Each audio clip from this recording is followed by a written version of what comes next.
when you deal with certain situations? What is your mentality like? Or do you go back to childish ways? Do you do tick for tat, spite for spite? What type of person are you really on the inside? This will help you to learn how to cope when you can admit who you really are.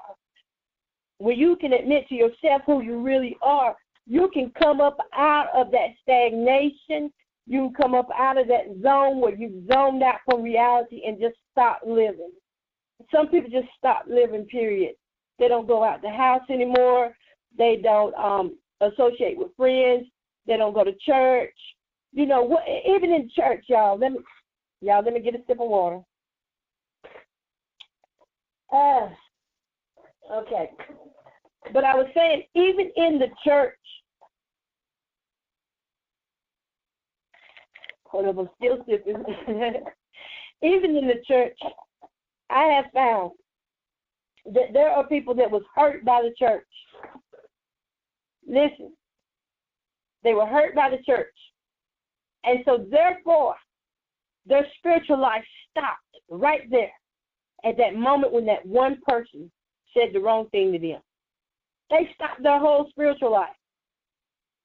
They cut God off and cut themselves off because of what somebody told them, because somebody was offensive to them.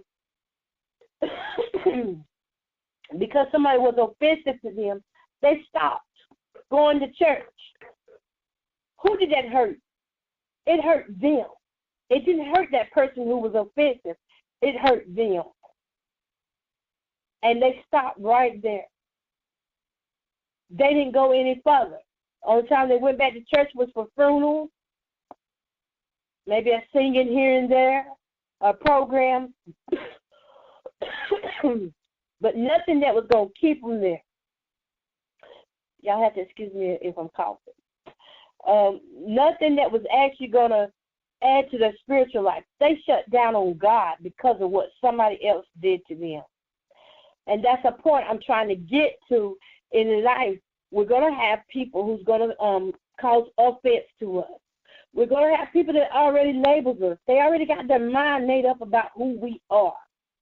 But we should not lose the moment of our life because of bad things that happen or bad things that people say. We shouldn't lose that moment. Okay. Y'all, give me a second. I got to turn this heat down. That might be why I'm coughing a little bit more than I usually do. Give me just a second.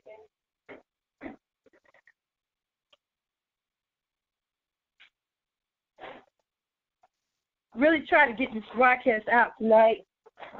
And, Lord, I just pray over my throat. Lord, be a suppressor.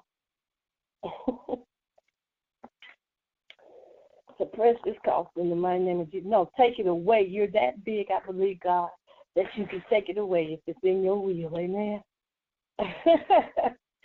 All right, y'all. So let me give you another example of when people stop living. As a parent, you can easily stop living and stay in the kindergarten phase for the longest. Y'all know about these kindergarten moms, how they are overprotective over babies. I was that mom too. Don't want your kids to go out, don't want them to grow up. In other words, you think that they're going to always be a baby. And so you stop growing. You lose reality with being a parent because you stay stuck on that kindergarten phase, but your baby is steady growing up. Your baby's a grown man, a grown woman, and you're still treating them like they are just a child. And yes, they are a child to you. They'll always be your child, but you still should respect them as a man or a woman because if you do not, guess what? They will have childish ways. They will grow up with childish ways if you do not allow them to grow. And then you'll see a lot more damage done than good. We have to learn how to let our babies make their mistakes. Amen. So, example, I remember when my children were growing up, I thought it was my job to stop them from having kids too young. I thought it was my job. That's the first thing. I don't know why, but that's the first thing we worry about is our children getting pregnant and stuff like that, or getting somebody pregnant. And that was one of my main focuses. And I just stayed right there. I just stayed right there throughout the life of their school year. Just stayed there. When they got out of school, I was still right there.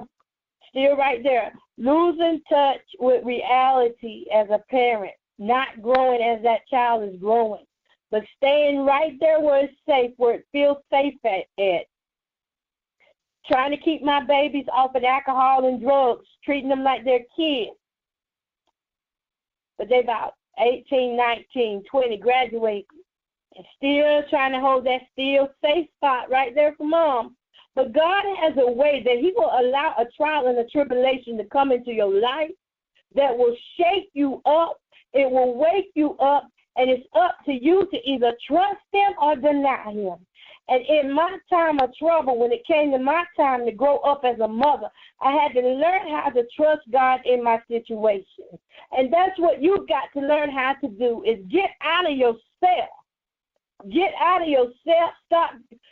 Look, you're going to have to get over yourself. You're going to have to get over your emotions. You're going to have to feel it. You're going to feel it. Don't think it didn't hurt to grow up as a mother. It hurts to grow up as a mother, as a friend, because there's some friendships that we got to grow up in. If you know that you're not on that level no more, that childhood level, that high school level, or, you know, that level where you used to gossip and now you got the real deal inside of your heart and you don't want to talk about people, but you have friends that gossip now, you've got to grow up and get out of that childish mentality. You got to get out of that reality where you don't have a say in your life. You do have a say in your life, and you can do.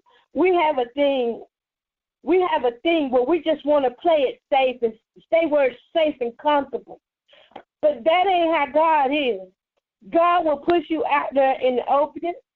He will qualify you and then throw you out there. He will qualify you and put you out there to do the things that you're not used to doing. For the simple fact to increase your faith. Amen.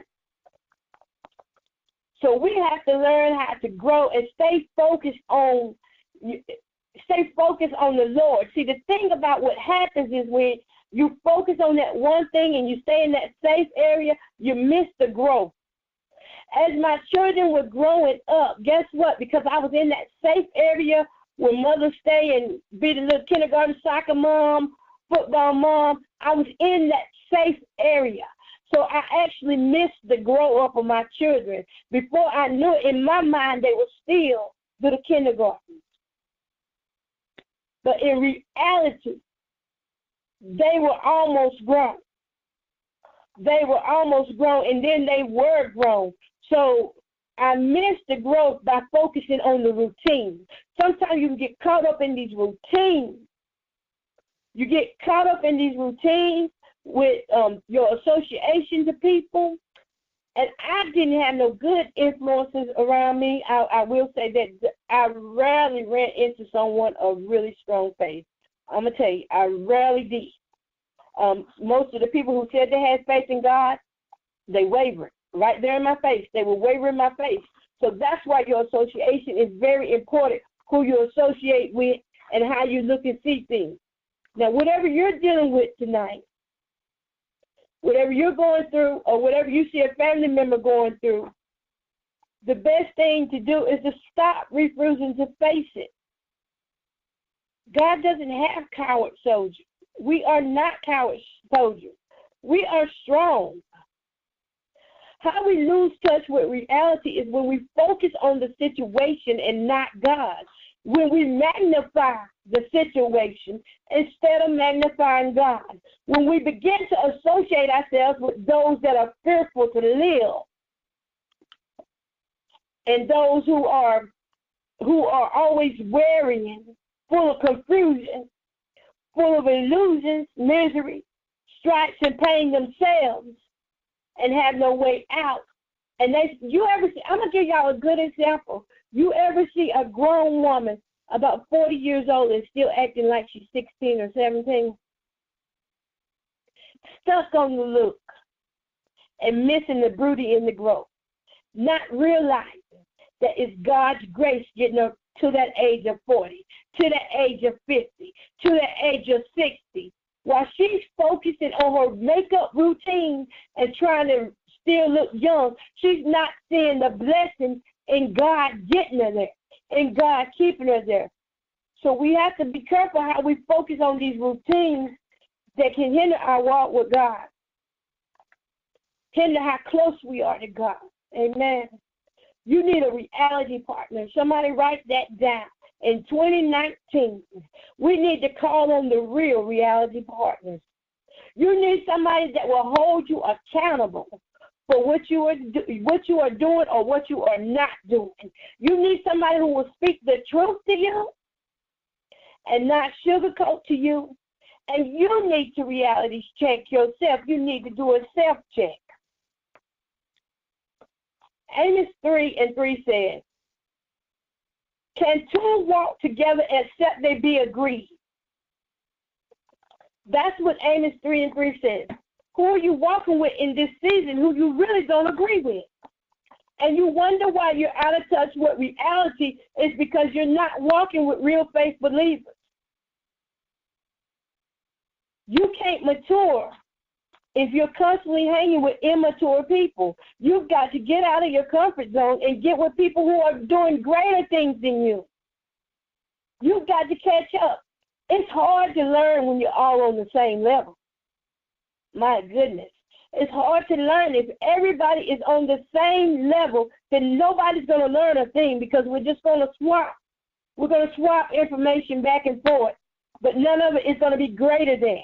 So if you want to get to a place where you're out of that stagnation reality, then you've got to learn how to walk with people who are doing greater things than you and not be intimidated and not feel bad when they give you constructive criticism.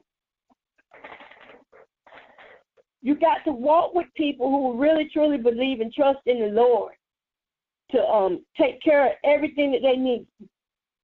And there are some people, let me get some water on this. Let's get this clear. There are some people in this season right here, this season that we're in right now, this spring season that is getting ready to come up. Well, not this season right here, but the spring season that's getting ready to come up. There are some people who will not walk with you, who you do not need to walk with, who you do not need to associate with because they are dangerous. They are dangerous because they are the type of person that will